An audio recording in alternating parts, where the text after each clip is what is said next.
and welcome to the Lovesac fourth quarter fiscal 2024 earnings call. At this time, all participants are in a listen-only mode.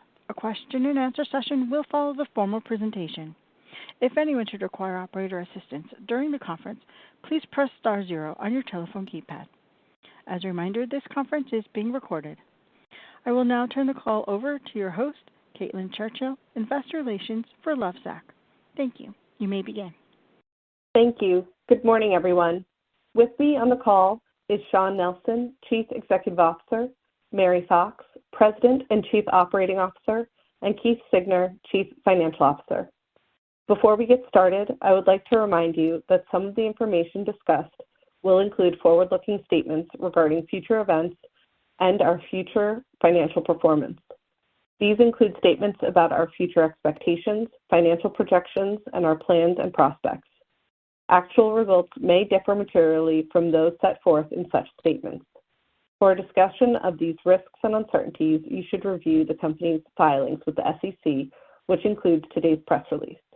You should not rely on our forward-looking statements as predictions of future events. All forward-looking statements that we make on this call are based on assumptions and beliefs as of today, and we undertake no obligation to update them except as required by applicable law. Our discussion today will include non-GAAP financial measures, including EBITDA and adjusted EBITDA. These non-GAAP measures should be considered in addition to and not as a substitute for or in isolation from our GAAP results. A reconciliation of the most directly comparable GAAP financial measure to such non-GAAP financial measure has been provided as supplemental financial information in our press release. Now I'd like to turn the call over to Shawn Nelson, Chief Executive Officer of the Lovesac Company.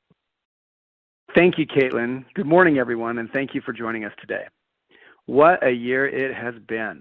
In our 25th year in business, in true Lovesac fashion, we made meaningful strides across a number of areas as we strengthen our omni-channel infinity flywheel, reinforce our Design for Life product platform, and make the strategic investments necessary to profitably scale our brand and business for years and years to come. We crossed $700 million in revenue for the fiscal year, reflecting high single-digit growth for the year and triple the revenues of just 4 years ago.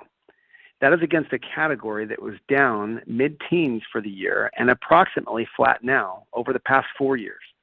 Despite industry headwinds, we delivered material gross profit dollar expansion with gross margins up into the high 50s. This more than covered the essential investments in product and capabilities to support sustained profitable growth. While net income was down versus last year on a reported basis, excluding the non-recurring expenses related to the restatement that we've discussed previously, we are pleased to deliver net income growth for the year. We ended the year with $87 million in cash and 0 borrowings on our credit facility, a very healthy balance sheet. These results include a solid fourth quarter performance in which we delivered year-over-year growth in revenues, gross profits, and net income. While a mid-quarter lull meant we fell just shy of our guidance for net sales, we managed costs well and were within the ranges for gross margin, adjusted EBITDA, net income, and diluted EPS, all of which Keith will review in detail later. The outperformance we have delivered compared to the industry over the past 4 years is underpinned by our focus on the customer, our advantage products, and our unique omnichannel business model with an infinity flywheel unlike any other. We compete in a large addressable market of over $46 billion. We continue to take market share every year, and yet we've barely scratched the surface of this huge and fragmented category. We approach this TAM and everything we do through what has always been a sustainability lens rooted in our very unique Design for Life philosophy. We make things that are built to last a lifetime and designed to evolve. This approach in doing business delivers unmatched product longevity, which, when paired with the services we intend to launch, should continue to drive long-term relationships with customers who love us. This is how we build a brand unlike any other. Our brand health is stronger than ever, gaining against our category with innovation that is changing the landscape of the home as seen in response to our new angled side and StealthTech products. We have best-in-class touchpoint economics. We estimate they are second only to Apple and Tiffany's, with incredible payback periods of about 1 year and 4x the sales per square foot productivity compared to most of our competitors. Our advantaged supply chain delivers orders to our customers in a matter of days, backed with evergreen inventory. And through the investments we've made, we've driven further supply chain efficiencies of late, enabling us to reduce inventory at fiscal year end by almost 20% without compromising delivery times or customer experience. In addition to strengthening our supply chain and distribution capabilities, our investments over the past few years have been focused on expanding our showroom footprint, building technology capabilities, elevating end-to-end customer experience, and ensuring our innovation engine is cranking.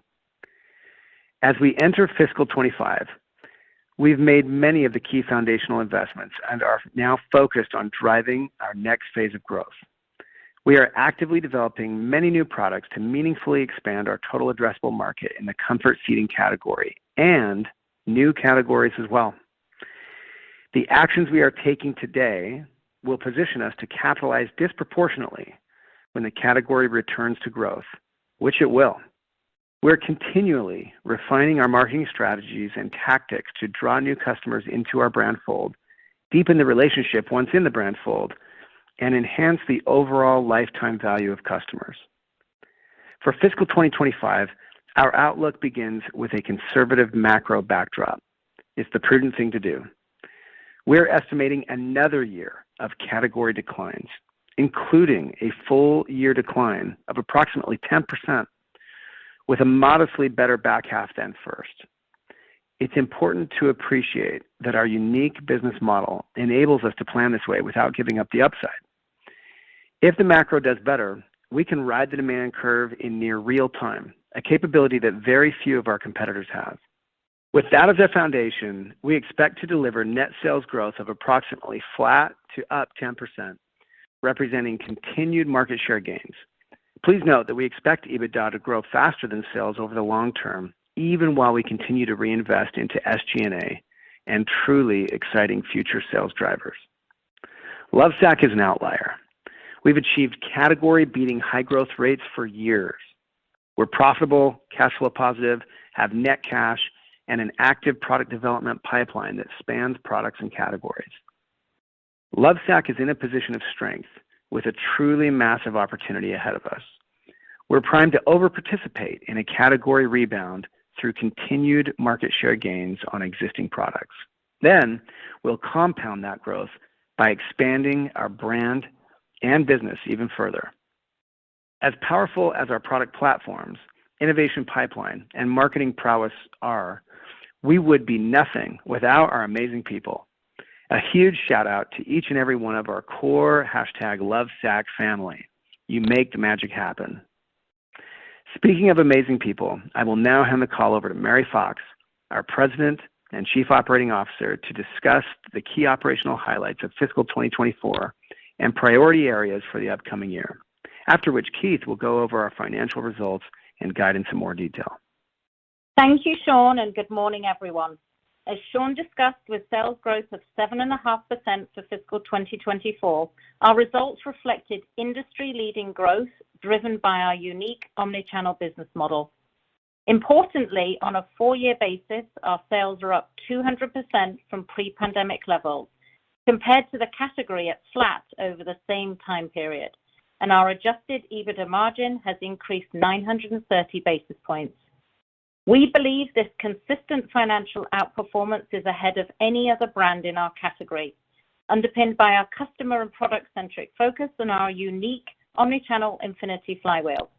We have built a business model and a platform unlike anyone else in the category, resulting in a total addressable market opportunity that is significant, brand health that is strong and growing, best-in-class touchpoint economics, and an advantaged supply chain.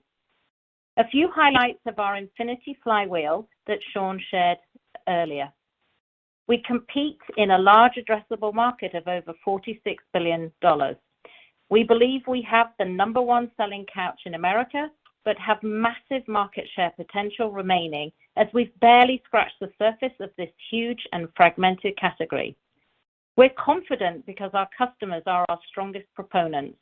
Word of mouth is our number one awareness driver, and over a third of our customers report that they don't even cross-shop with other brands. Our brand health is stronger than ever with innovation fueling these gains. The launches of Angled Side and StealthTech have helped drive a customer lifetime value, customer acquisition cost ratio that is unsurpassed, and continued strength in our marketing ROIs enables healthy reinvestment.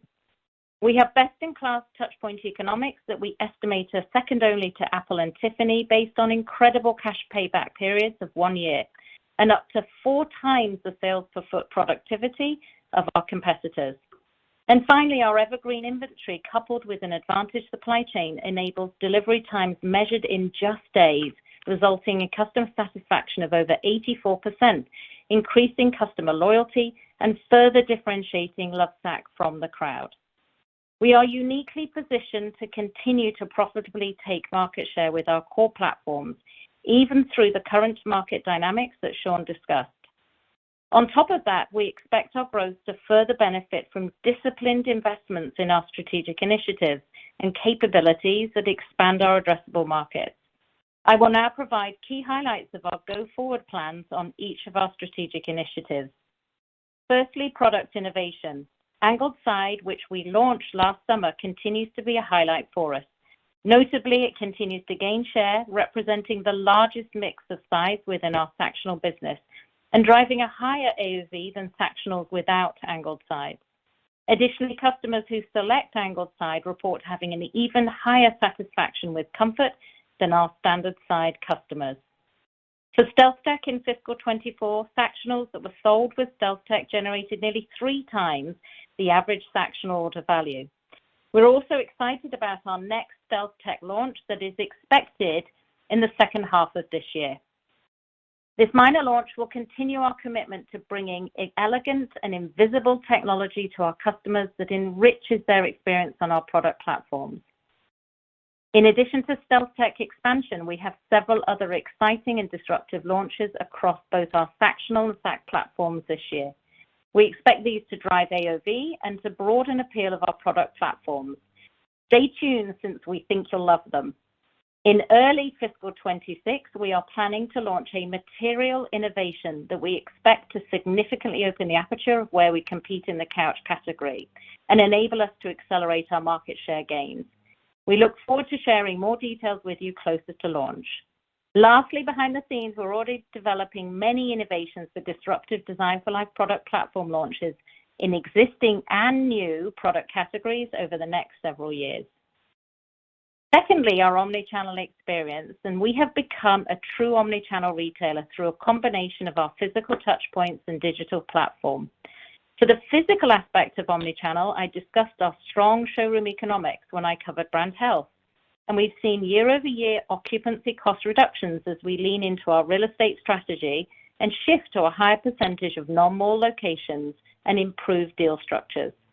In terms of our showrooms, we continue to see opportunity to roughly double our current showroom fleet from 230 to more than 400 locations over the next 5 years. And we'll continue exploring productive opportunities to bring our products and our services to our customers. For fiscal 25, we expect to open approximately 30 net new showrooms as we continue to leverage our predictive analytics tool and consistently optimize our fleet and our site selection model with industry-leading paybacks. Turning to the e-commerce aspect of omnichannel, we had a strong year with e-commerce sales growth of 12%, and were one of the only brands to grow in quarter 4 when we beat the e-commerce category trends by over 1,200 basis points, and with customer satisfaction improving year over year. Looking at our other channels, our Best Buy shop-in-shops, which ended the year at 44 locations, which are discrete from our 230 showrooms, are very powerful as they allow tech-focused shoppers additional opportunity to experience our products, especially StealthTech, which is most effective when experienced in person. To that end, Best Buy shop-in-shop attachment rates for StealthTech are roughly double that of our standalone showrooms and 8 times our online platform. For Costco, we continue to strengthen our partnership with nearly a 50% growth in physical roadshows planned for fiscal 25 versus fiscal 24, backed by additional bundle assortments and increased relevancy for customers. The first step in expanding our assortment is the introduction of Angleside at Costco, which started in Q1. We're proud of our roadshow results thus far and see significant runway for continued future expansion. Our efforts are resonating with consumers as evidenced by our improving customer satisfaction scores. These scores improve year over year to our highest levels recorded, driven in particular by strategic investments in resources and technology in our customer service capabilities, supply chain, and our digital experience. Looking to fiscal 25, as part of our focus on customer satisfaction, we have begun a multi-phase project to optimize the customer experience with a project we're calling My Hub. This will create a one-of-a-kind post-purchase experience whereby a customer can visit their account online and do everything from check the status of their order all the way to receive personalized content and videos based on their specific purchase and setup ideas. Phase 1 launched earlier this year, and subsequent phases will further integrate the omnichannel experience in a way that no other brand is doing.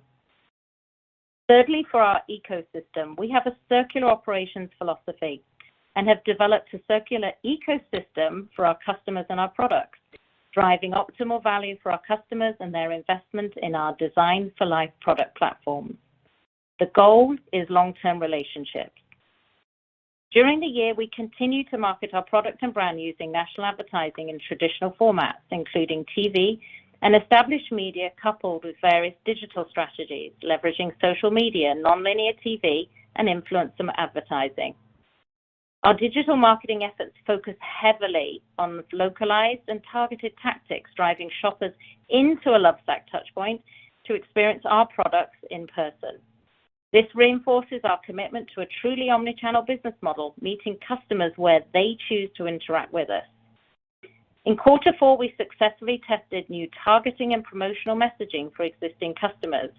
As we grow our customer base, we believe that speaking differently to this segment is a key driver of success in building long-term value and loyalty, and plan on rolling this out in fiscal 25. Media ROIs also improved year over year as we drove highly qualified traffic to our touchpoints and website throughout the year, with a very special focus on hyper-local digital marketing.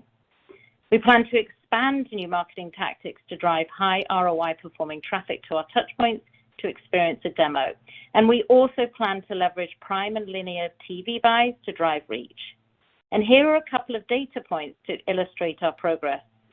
In fiscal 24, we gained over 155,000 new customers, and first-year purchase margin was up mid-single digits from fiscal 23.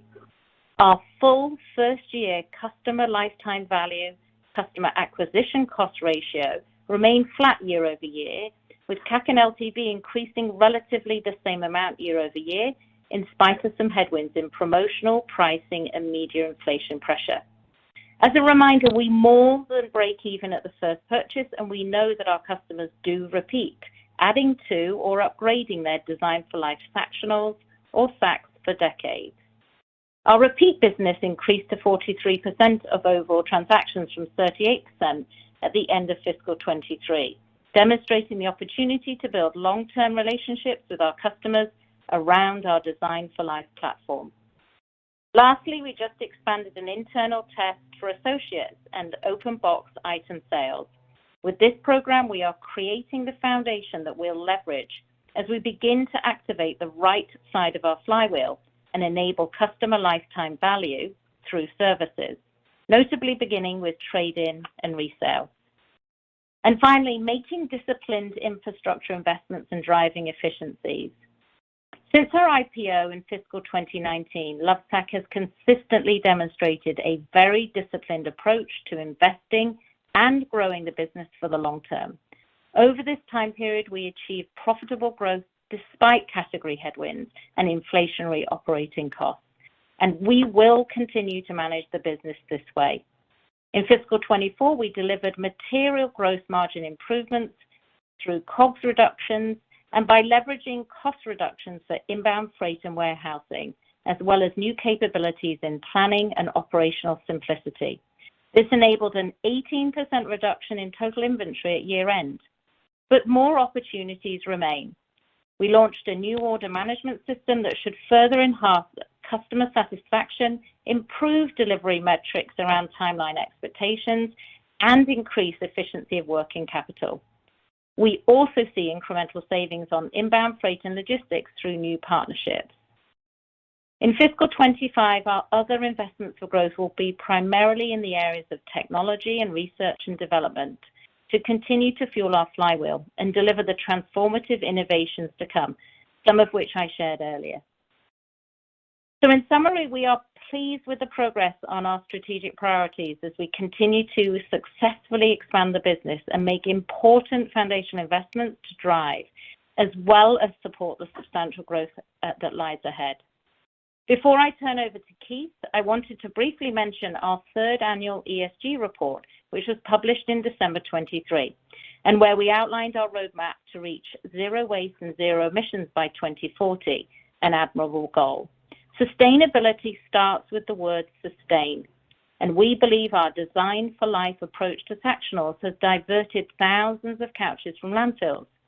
Additionally, we repurpose and remove from the waste stream a very large amount of plastic bottles for use in upholstery fabric, more than 73 million in fiscal 24 and more than 253 million to date. In short, Lovesac makes products that sustain from sustainable materials. I will now pass the call over to Keith. Thanks, Mary. Fiscal 24 was a momentous year for Lovesac. It marked our 25th anniversary, and we delivered several milestone achievements. Revenues exceeded $700 million.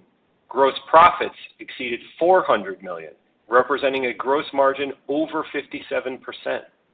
Net income of $23.9 million as reported was down from fiscal 23, but adjusting for the just over $5 million in non-recurring expenses related to the successfully resolved restatement, net income would have been up. Inventories declined 18%, and we ended the year with $87 million in cash on the balance sheet. All of that is despite category headwinds and pressure on operating expenses from investments in people, systems, and product innovation to set us up for sustained profitable growth for the long term. Now let's jump right into a quick review of the fourth quarter of fiscal 24, which, as a reminder, included a 14th week, representing the 53rd week from our fiscal year. Then I'll discuss our outlook for fiscal 25. Net sales increased $12 million, or 5%, to $250.5 million in the fourth quarter, with the year-over-year increase driven by showrooms and web. This was slightly below our expectations provided in early December, owing to a mid-quarter lull before a bounce back in late January. Showroom net sales increased $15.4 million, or 10.9%, to $156.9 million in the fourth quarter, as compared to $141.5 million in the prior year period. The increase in showroom sales was driven by the addition of 35 net new showrooms compared to the prior year period, partially offset by a decrease of 4.1% in omni-channel comparable net sales. Internet net sales increased $1.7 million, or 2.2%, to $78.1 million in the fourth quarter, as compared to $76.4 million in the prior year period. Other net sales, which include pop-up shop, shop-in-shop, and open box inventory transactions, decreased $5 million, or 24.6%, to $15.5 million in the fourth quarter. The decrease was principally due to a lower open box inventory transactions, which were only $2.9 million compared to $8.5 million in the fourth quarter of fiscal 23. As a reminder, we may engage in limited open box inventory transactions with Icon going forward to ensure our warehouses are operating as efficiently as possible. However, we believe this recent run rate is more reflective of a potential baseline level, given the success of our return to stock program and the beneficial impact of resale and trade-in, which are targeted for launch later this year. By product category in the fourth quarter, Our Sactional net sales increased 7%. Sacs net sales decreased 13%, and our other net sales, which includes decorative pillows, blankets, and accessories, decreased 8% compared to the prior year.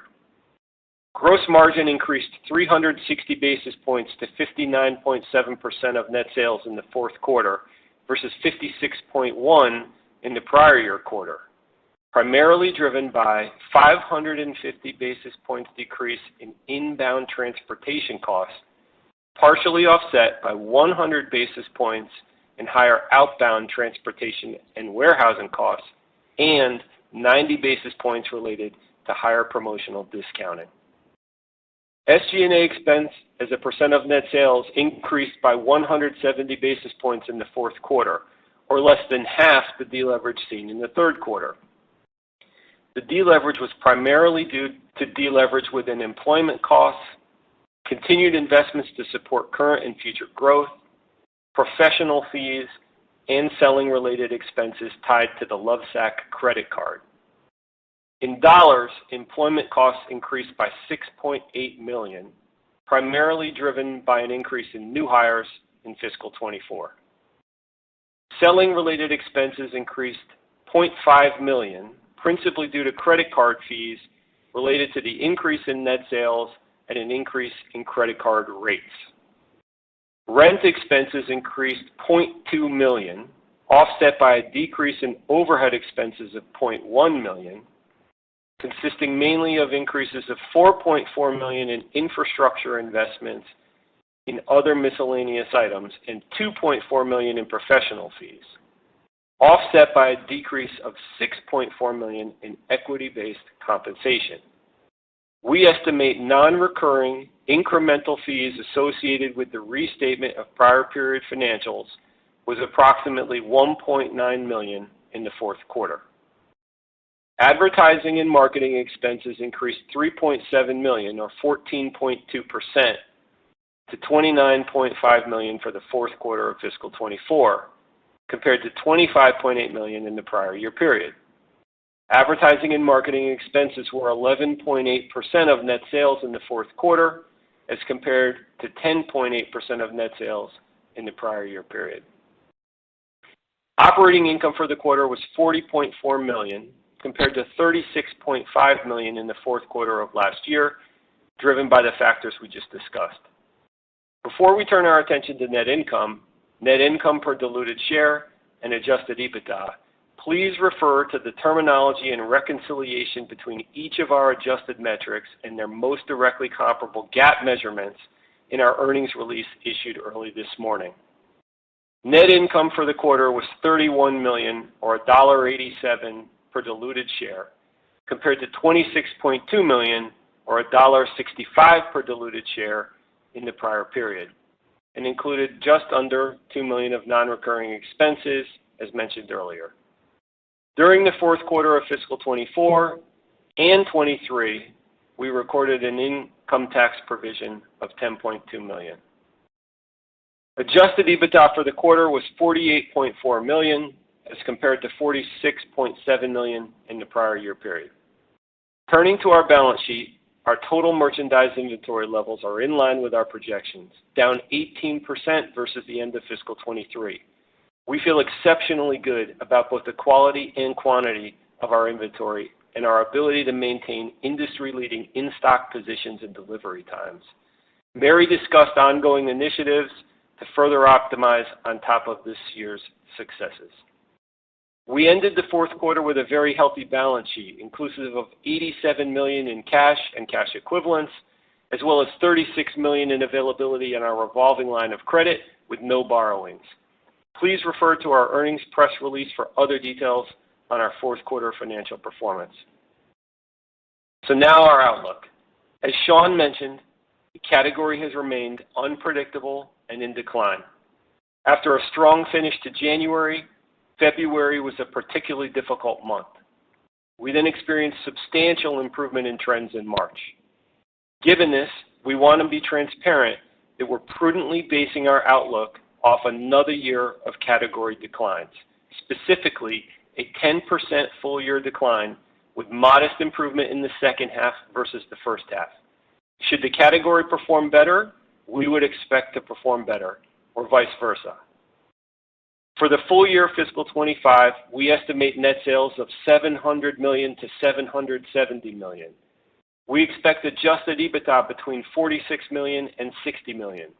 This includes gross margins of 57 to 59%, advertising and marketing of approximately 13% as a percent of net sales, and SG&A of approximately 39% as a percent of net sales. We estimate net income to be between $18 and $27 million. We estimate diluted income per common share in the range of $1.06 to $1.59, and approximately 17 million estimated diluted weighted average shares outstanding. As a reminder, fiscal 25 will contain 52 weeks versus fiscal 24, which contained an additional 53rd week in the fourth quarter. For the fiscal first quarter, which is our most difficult quarter to lap of the year, we estimate net sales of $126 to $132 million. We expect adjusted EBITDA loss between $13 and $16 million. This includes gross margins of approximately 55%, advertising and marketing of 14 to 15% as a percent of net sales, and SG&A of 51 to 53% as a percent of net sales. We estimate net loss to be between $13 and $16 million. We estimate basic loss per common share to be between 84 cents and $1.03, with 15 million weighted average shares outstanding. In summary, stabilization of the category and an eventual return to category growth are ahead of us, even if that timing is unclear at the moment. While in this category fog, we are balancing prudence and efficiency in expenses with our belief that it's essential to stay focused on the big picture. That's the massive long-term opportunity for tremendous value creation for all Lovesac stakeholders. We are building the Lovesac brand and investing in new product innovation that spans style, function, and new categories. Make no mistake, we aim to grow irrespective of the category in the near term, continuing our track record of market share gains. Plus, we're primed to capitalize on the category rebound as soon as it happens and more in real time than our peers. As this occurs, the additional revenues should drive expanding flow-through of top-line growth to bottom-line growth. I'll now turn the call back to the operator to start our Q&A session. Thank you. At this time, we'll be conducting a question-and-answer session. If you'd like to ask a question, please press star 1 on your telephone keypad. A confirmation tone will indicate your line is in the question queue. You may press star 2 if you'd like to remove your question from the queue. For participants using speaker equipment, it may be necessary to pick up your handset before pressing the star keys. Our first question comes from the line of Brian Nagel with Oppenheimer & Company. Please proceed with your question. Hi, good morning. Morning, Brian. So my question, maybe I'll just make it like one question with a few parts, but just really with regard to kind of the sales trajectory. So, Keith, and I think Sean mentioned it too, you talked about, if I heard you correctly, was a weakness or strength in January, weakness in February, then re-strengthening in March. Again, if I heard that correctly. So the question I have there is, is there anything, we've talked about a difficult category for a while. Others have mentioned this as well, but is there anything you noticed that would kind of driven that, anything new, so to say, that's driven that sales volatility? Then the second question I have, if you look at the guidance you gave, the sales growth guidance you gave for Q1, is that reflective of where sales are tracking now? Recognizing we're pretty late into the fiscal first quarter. And then the third question, just is you talked about a re-strengthening in sales over the balance of the current fiscal year. Is there anything in particular that you're pointing to there, or is that more did discuss some product launches, or just more kind of timing of related to the overall industry dynamics? Thanks. Yes, thank you, Brian. I'll probably take the first part and then up the rest. So I think as Keith obviously shared, with our guidance for the year, we're obviously still assuming the category to remain very tough. And we will, even with, the guidance that we've talked about, continue to take very strong market share.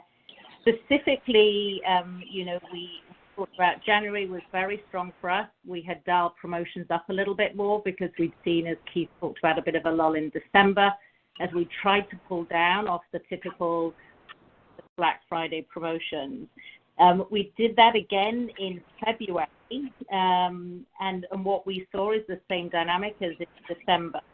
So key competitors were up to 50% off during February and had very aggressive deals, even in clearance.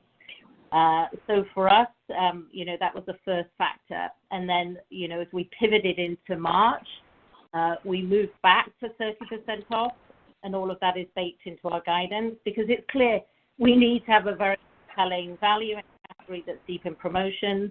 And we've done that, and we feel really good. To your point, March has been very strong, a big step up from where we were in February. I think the second piece, which was a little bit of what happened in February, is we did have a little bit of disruption. We moved to a new media agency. So there's a little bit around media planning, timing, and some targeting. This is all back on track. So again, hence giving us the confidence for the rest of this year and the strengthening of the sales. So yes, as your question talks about the guidance for Q1, that is reflective and baked in. And as Keith had shared, March has been much stronger, and the early start of April, we are also seeing that as well.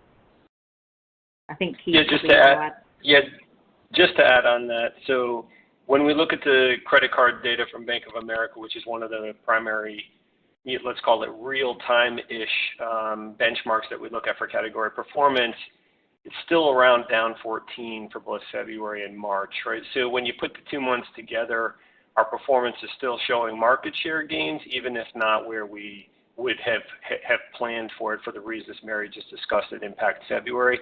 I would highlight that because of the 53rd week and because of the 5 weeks that happen in our P2, we're really just entering P3 right now. So it's basically from the early part of this week through the end of the quarter, which is May 5th. So we still have basically most of all of P3 to go, and that's all incorporated into our guidance. But again, we were encouraged as to the rebound we saw in our trends in March. When we think about the drivers for the year and where that shakes out, obviously we try to give you more context around the baseline of category that's underpinning, our outlook. And, when we think about our ability to take market share, it's a lot of the same things Mary talked about. We have a number of product launches coming this year. We have enhancements to our marketing. We're going to continue to tweak and optimize our promotions. We do have touch point expansion, right? We also have what look like, to us, easier compares, especially on a 2-year basis as we progress through the year. So put all that stuff together, we still have secular, levers within our control that we are going to pull and continue to refine that we think will support another year of market share gains. Well, I appreciate all the color. Thank you. Thank you. Our next question comes from the line of Maria Ripps with Canaccord Genuity. Please proceed with your question. Great. Good morning, and thanks for taking my questions. So appreciate all the color around sort of your guidance, but sort of broadly, it looks like you were able to outperform the category by a wide margin for a couple of years now and sort of deliver growth in a declining category. So, but kind of, and you just sort of highlighted some of the reasons for softer Q1, but is there anything that maybe has changed in your ability to outperform the vertical, especially as we look towards Q1 with expected revenue declines?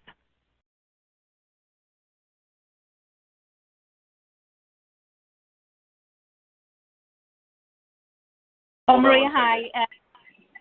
Sorry, we're just switching around. So thank you for the question. So I think, we still feel incredibly confident in terms of all the factors around why our company has been so successful in the last 4 years. And if you think about 200% growth in the last 4 years, on a category that is flat, and we've just delivered a year where no one else is at the growth rates that we have delivered, that we compete against. So, we see a very strong line for the path around innovation, that I touched on. We talk a lot about the continued performance around marketing and just the brand stickiness that continues to grow and improve. And our unaided awareness is still low, but, the aided awareness and then how we're able to pull customers through our purchase funnel continues to be very, very strong. And, we talk a lot about the number one indicator for our brand strength is around word of mouth. So we feel very good on that. And, even with the guidance that Keith shared, we will still be gaining significant share. The second, we're very clear around our touch point openings for this year. The performance is continuing as we see our new showrooms outperforming on their performers. And I think Keith talked a bit about some of the economic benefits that we're getting as we manage our fleet and occupancy charges. And then I think the third one is, we've always planned very conservatively. And I think, we've gone through 2 years of very tough double-digit declines. And this team consistently every time outperforms. And the one thing I'm very proud, even as we talked about some of the toughness in February, this team pivots fast, we test, we move, we adjust, and everything that Keith has laid out in the forecast, will continue. So I think there's a lot that we feel very good about for this year and beyond, and everything in terms of the financial performance continues to show that for us. Yeah, and I'll just tag on. This is Sean. Maria, appreciate the question. The aspect to Lovesac that is probably overlooked, particularly at tough times like this for the category, is that for the last decade, we've invested very fastidiously and intensely in building our brand. And what I'm speaking to is, there is obviously a lot of competition, particularly in the digital landscape for couches, modular couches, et cetera, because of the fervor we've created and obviously the growth that we've garnered in this realm. The big difference between Lovesac and all of those competitors in that realm, as well as some of the competitors in the traditional realm, most of the competitors, and this is based on our own internal brand strength studies, is the strength of this brand. And that's taken a decade to build. And, it's not just a digital marketing engine that's, kicking butt and making hay when the sun is shining, but a real effort to, through the activations, through the events, through obviously relentless traditional advertising, TV advertising combined with digital, et cetera, that's really built a lot of awareness for our brand, a lot of acceptance, a lot of love, and a lot of demand. And so, Lovesac is a highly sought after product. We'll continue to launch more products underneath this brand flag, and we expect them to perform well, just as we continue to perform well versus the category. And so that brand strength really carries us through a time like this versus many others who are really focused on just, converting through digital means or relying on foot traffic in showrooms, et cetera, in stores, et cetera. So Lovesac is a real outlier in this way, and I don't think it's fully appreciated or valued. And that's okay. We're focused on just, it's taken this long to build the brand to this point. It'll take another decade to take it where we want to take it. And that's our point of view at management.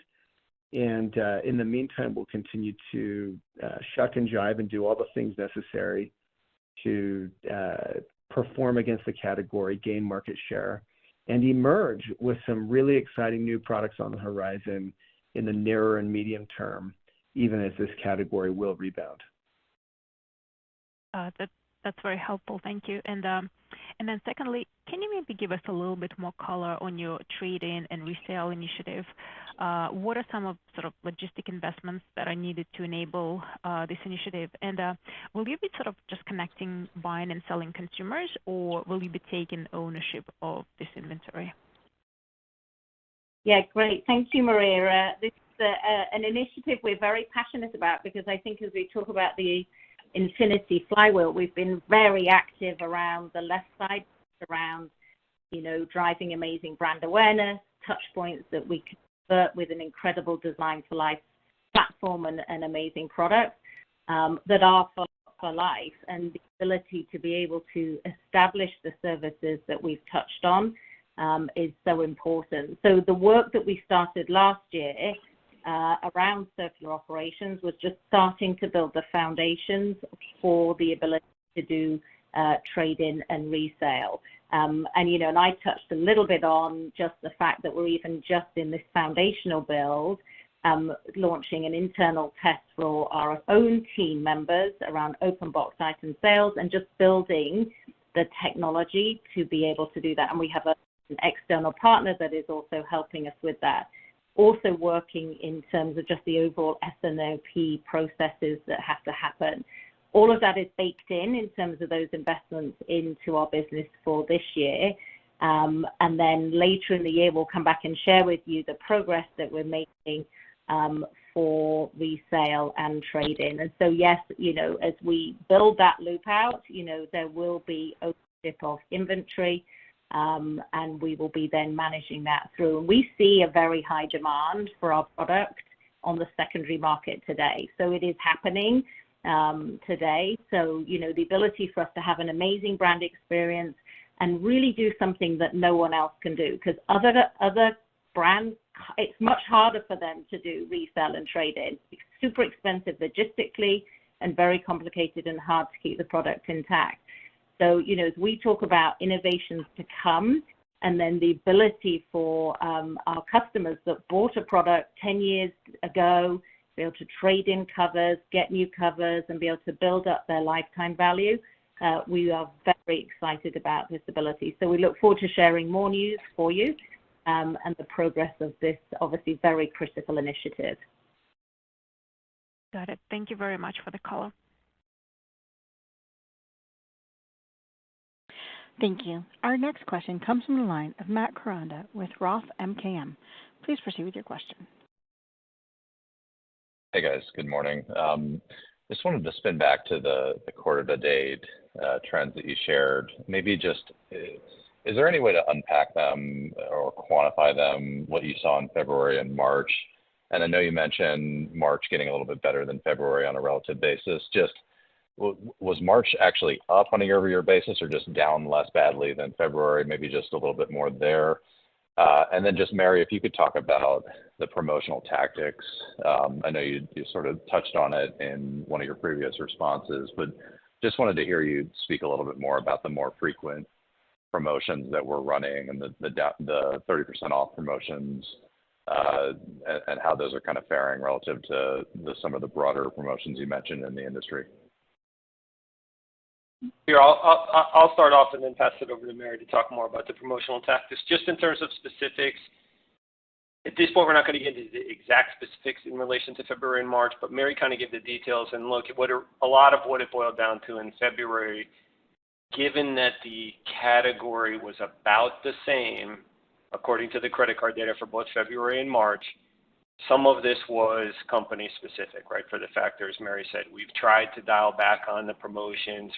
However, the competitors were dialing up on the promotions at that time, as well as, dislocations in our marketing program relative to the change in agency, which happened on the first day of the fiscal year, right? So it really impacted the entirety of P1. But we corrected for that. We adjusted for that. We tweaked the promotions as we headed into March, and we saw a massive bounce back. It was a dramatic shift in trends. We've taken both February and March holistically into account as we think about our plans for P3, which is April, and that's all compartmentalized within our guidance. Obviously, this is an ongoing, constant effort to tweak and refine, test and learn, all those types of things. So, but at this point, we think this is the best representation of our placement in this quarter. And then as we get later into the year, for all the things I talked about a little earlier, that's when we really start to see the launches, right, that Mary highlighted before. That's when we see the touch point expansion really kicking in, and that's when we think we can get even sharper with our marketing and promotions, finance offers, all that kind of stuff to really crystallize and convert the interest we're seeing from our customers. Mary, I don't know if you want to talk more about the promotional tactics. Yeah, no, thank you, Keith. And I think, Matt, obviously, Black Friday, typically we see the strongest promotions of the year. We came out at 30% off and a couple of bundle deals. And as you know, compared to the rest of the category, that's still substantially lower. We had a very strong performance. Then what we normally would do is step down a little bit coming out of that Black Friday, but as I'd shared, we saw everyone else holding, and if actually, in many ways, actually getting more aggressive and using the clearance area, just taking core stock product and actually promoting it even more aggressively. We were seeing, promotions up to 50% off. So when we had dialed back down, as shared, then we saw the velocity just tail back a little bit because people quote growth was really strong, conversion was just a little bit slower, and we know we always have to have a compelling value. So as we tested back into the 30 off, as Keith said, we saw great growth in March. So like anything, we're going to continue to test and learn. I think one of the really interesting parts of our is from a consumer behavior point of view, we see a very high percentage of customers close a quote in about a week to 2 weeks. So, for us, we're just really adjusting our promo campaigns and tactics, allowing that where we see when they're coming in, and then able to be able to drive them to conversion. So, again, big advantage for us as we manage across all of our channels.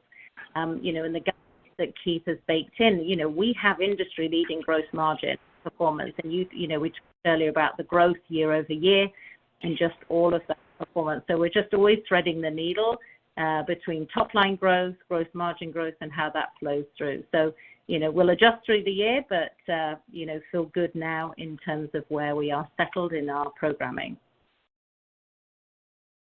Okay, got it. And then on the gross margin guide for the first quarter, it looks like there's some expansion there.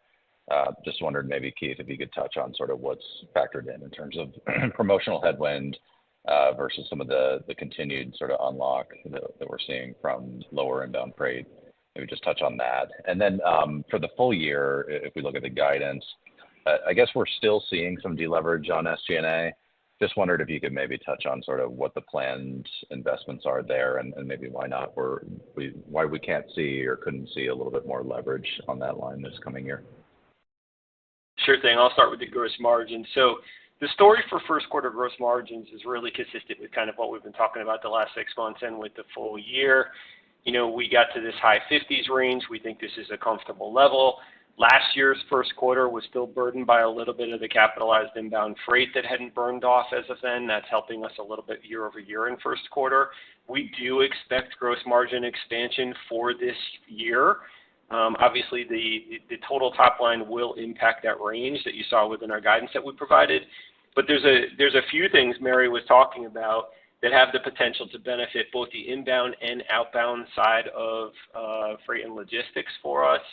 Even in first quarter, we had been getting some questions in relation to, whether it's Red Sea, whether it's Baltimore, all that kind of stuff. Just to put some of this stuff into context, as we moved into P12 and P1, we've really changed some of the relationships we have. We moved to direct service providers for ocean freight and container drayage, using a beneficial cargo owner direct carrier model. That's definitely impacting things for us.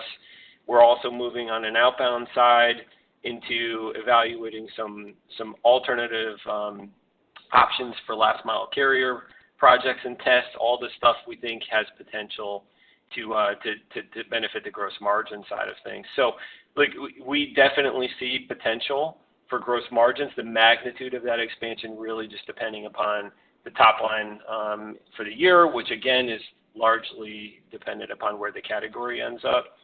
On the SG&A side of things, this is really what we're trying to do here is to balance the long term against the near term here.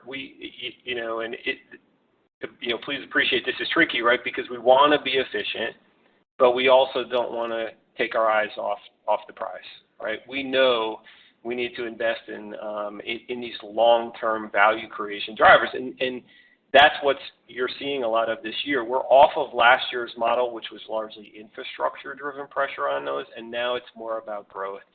So, we gave some of those details earlier, but when Mary talks about a busy year for product innovation and a really exciting innovation coming in early fiscal 26 that opens the aperture and potentially benefits AOV for our core product category, this is where this is going. We hope to keep that pace of innovation going beyond that. We think, again, those who can make select investments during a period of macro uncertainty stand to benefit the most over the medium and long term, and that's what we're doing because we can. We are in a good position, we are profitable, and we have the cash. We're being wise, we're being prudent as we can.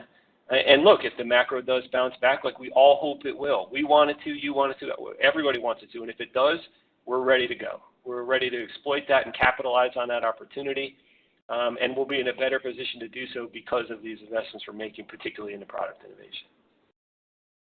Okay, very helpful, Keith. If I could sneak one more in, can we just maybe level set everybody on the cadence of profitability by quarter for the rest of the year? Obviously not asking for specific guidance, but should we expect, I would imagine 1Q would be the trough in terms of profitability. Should we expect you to be at least break even or positive for the rest of the year? Maybe just a little bit more on sort of cadence. I know you provided a little 1H versus 2H, but just anything on profitability and cadence for this year. Yeah, I mean, that really boils down to where the top line shakes out. I mean, obviously this is, based upon what we just gave in terms of category backdrop and full year guidance, we expect the most difficult top line picture of the year to be Q1. And it is historically also our most difficult quarter. Nothing changes on that front. Q4 still remains the bulk of the profits. It's just such a big selling year for us, or selling quarter for us, sorry. There's a little wiggle around that, but, it's, you can look at seasonal trends historically coupled with a slightly better macro backdrop for the year in the back half versus the first half. And, the quarters will likely fall out, very similar in your model to what we have planned. So, nothing unusual outside of those two dynamics that should be affecting that cadence. Okay, makes sense. I'll take the rest of mine offline. Thanks, guys. Thank you. Our next question comes from the line of Mike Baker with D.A. Davidson. Please proceed with your question. Okay, thanks. Maybe following up on some previous questions, but asking it a different way. I mean, the guidance has a massive ramp in sales growth and profitability growth after the first quarter. Yet your advertising as a percent of sales, which seems to be the big driver to helping sales, goes down for the rest of the year, right? I think you're 14 and change for the first quarter and then 13 for the full year, which implies something lower than that for the rest of the year. So I guess if you could help us, again, with a little more color as to why the rest of the year gets so much better.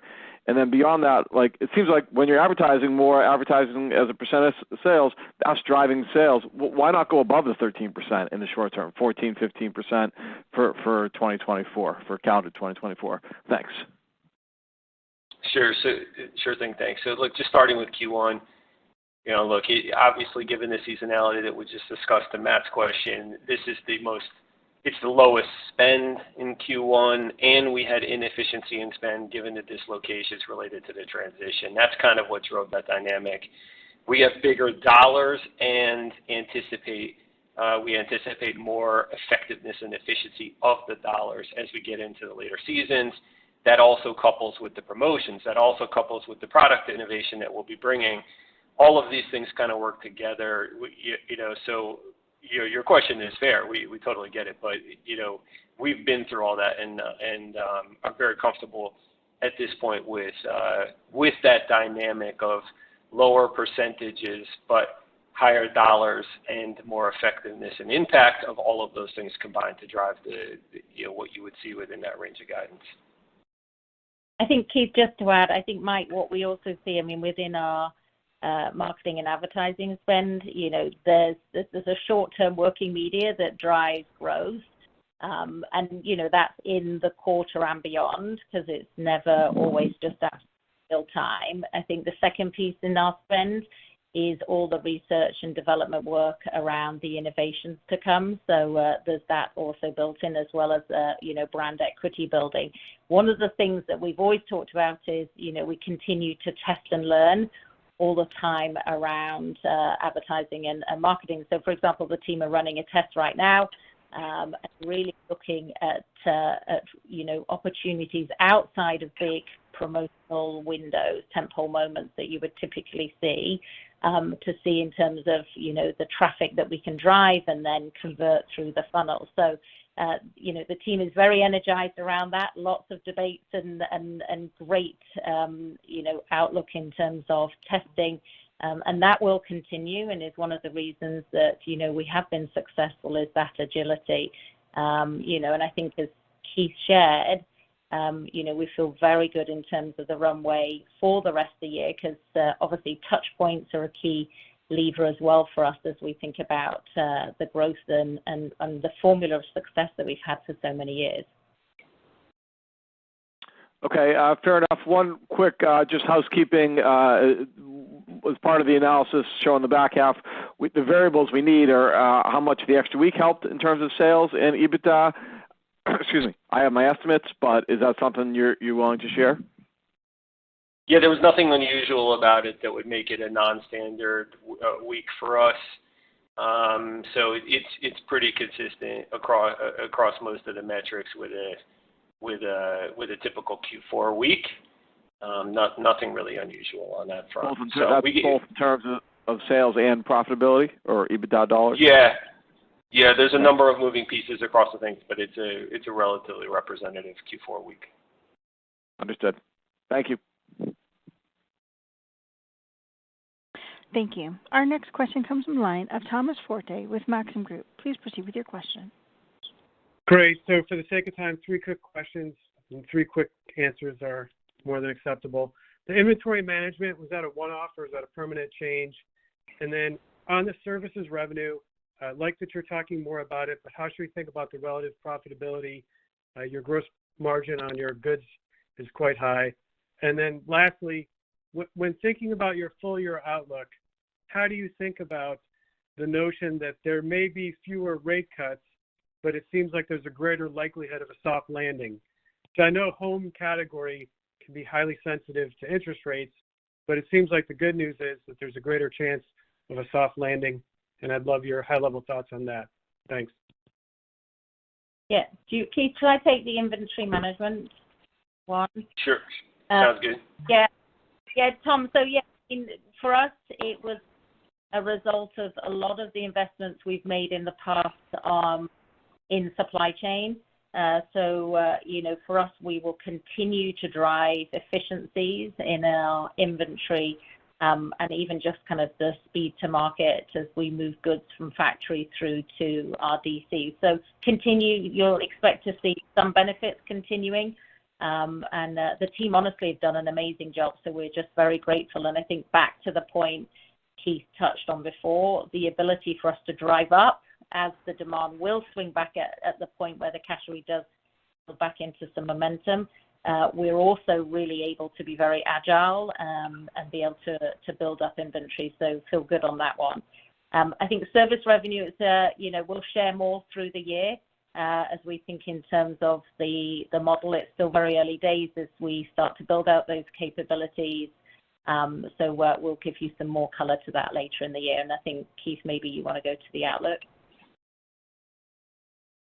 Sure thing. So, look, the macro discussion could get really complicated really quickly. Do we not get the rate cuts, which result in greater housing turnover, which typically results in more desire for the furnishings? But do we also get a soft landing? What happens with the elections? There's a lot of these moving pieces, and I think really what we were trying to say was because we are in this enviable position of not having to make a call on exactly when that bounce is going to come, we're going to take a conservative approach and manage our expenses against that, setting us up for the position where should that work out, should we get more housing turnover, should we get more home furnishing demands, rates go lower, elections not a big deal, whatever, we can participate and ride that demand curve in real time. And that's the plan. So, that's why we're providing a lot more of the transparency behind it. Yes, we hope it plays out the way you're talking about, but we're not building a plan that requires any of the more positive outcomes to really dominate the rest. And that's why we were so transparent with that macro benchmark underneath our guidance. Great. Thank you, Keith. Thank you, Mary. Thank you, Sean. Thank you. Ladies and gentlemen, that concludes our question and answer session. I'll turn the floor back to Mr. Nelson for any final comments. Yes, we just want to thank all of our investors as well as all the Lovesackers out there that keep this company cranking. We look forward to an amazing fiscal year. Thank you. This concludes today's conference call. You may disconnect your lines at this time. Thank you for your participation.